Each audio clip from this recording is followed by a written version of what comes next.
Don't make the mistake I made. I could have made progress faster if I did this right. During my early stages of training, I was experiencing some pretty decent progress. I was doing plyos pretty consistently. I finally started training legs after never working on them. And of course, as a beginner and as an untrained athlete, seeing progress in my vertical in the first few months was pretty easy. There came a time where I was never able to touch the rim ever, to consistently grabbing the rim. So that was huge for me. I thought I was doing something right. And since what I was doing was working, that's what I kept doing. Only working out and never really having a jump session. All I did was work out legs, had plyo sessions, and the huge mistake that I made was not having a jump session throughout my training. There was a time where the beginner gains was over. I entered a plateau, which lasted for about 3 months. And since that milestone of grabbing the rim for the first time, that's all I was able to do. Grab the rim with one hand and nothing else. I wasn't progressing at all and I had no idea. But knowing as much as I know now and looking back at it, it was definitely because of the lack of jump sessions. You guys gotta realize the importance of having a jump session. It's the most specific exercise you can do for your vertical. Max approach jump. Plyos are jumping too, but you're not gonna get better at what you want to do until you actually start doing what you want to do. And this is a big mistake in my training because when I did decide to have jump sessions again, I became so uncomfortable with my technique and the whole mechanics of jumping. My timing was off, my penultimate was off, everything felt weird and I felt uncomfortable. And there was a lot of moments where I would just stumble and not even take off. I was overthinking the whole process of jumping. And it shouldn't be like that because if you want to jump high, jumping should be second nature to you. Part of the reason was because I was embarrassed. When I did have the occasional jump session, I'll pull up to the court and try to grab the rim because that's all I was able to do. And my self-esteem back then was pretty bad, and I felt self-conscious when people had to stop shooting for me to jump so I can have an attempt of trying to touch the rim. And it was just a weird feeling when people were just watching me,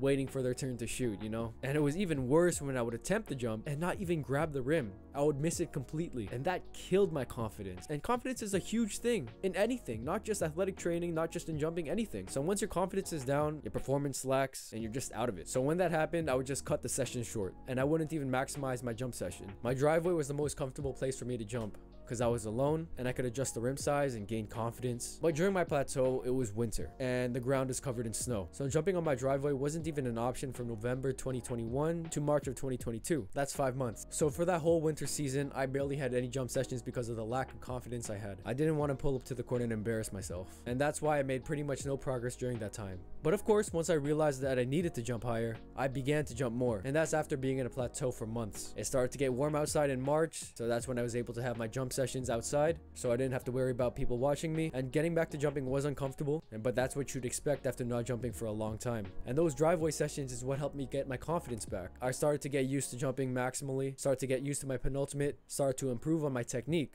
And once I got my confidence back, I was able to jump maximally each time. And that's when I started to notice improvements. That confidence did translate well to going on the court. And that's what ultimately broke my plateau because I was getting a lot higher than before. I was able to grab the rim with 2 hands, which I couldn't do before. And I was able to have some pretty decent dunk attempts. And eventually I just didn't care when people were watching me. I didn't feel self-conscious or anything. And if they were judging me, I wouldn't really care. So after I got that in my mind, you know, having jump sessions at the court in public was a lot easier. And the more jump sessions I had led to more improvements and eventually led to this and this and this. And that's my story of realizing the importance of having max approach jump sessions, maybe about once to twice a week. It's the most specific and undoubtedly the best exercise you can do for your vertical. Remember that once you're in a jump session, you want to jump 100% each single time. Anything less than that is a waste of time and energy. Don't ignore it unless you're injured. So yeah, jump more. Alright, that's all. Later.